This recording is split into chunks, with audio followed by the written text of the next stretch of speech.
On Saturday, thousands of jackets will be distributed at this year's Coats for Kids drive at the Salvation Army, but one West Lafayette resident took it upon herself to make sure that this year there are more than just coats. News 18 this morning brings you a story about a woman who, despite being told she wouldn't survive cancer, is now changing the lives of children in our community, one hand-knitted hat at a time. You just sit right here and flippity flippity flip.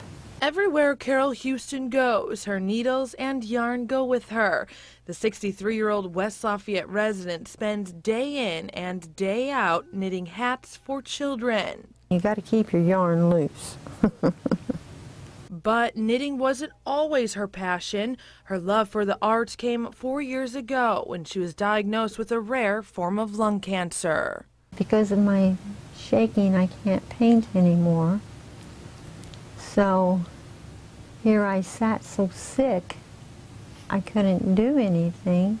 At one point, doctors told Houston's family she wasn't going to make it. They told my husband that nobody gets over this type of cancer.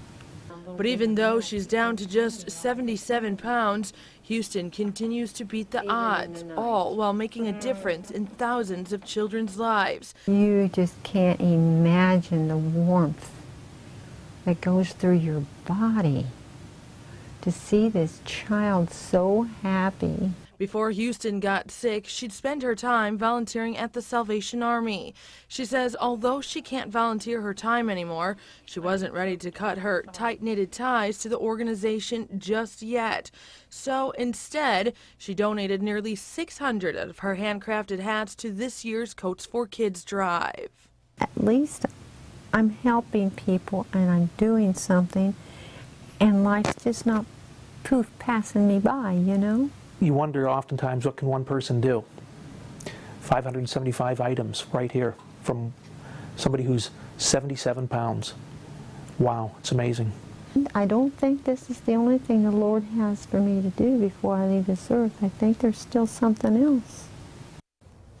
What a remarkable woman she is. Houston has donated more than 10,000 children's hats to different organizations since she was diagnosed with cancer. She says she can never have too much yarn. To find out how you can donate materials to her cause, visit our website at WLFI.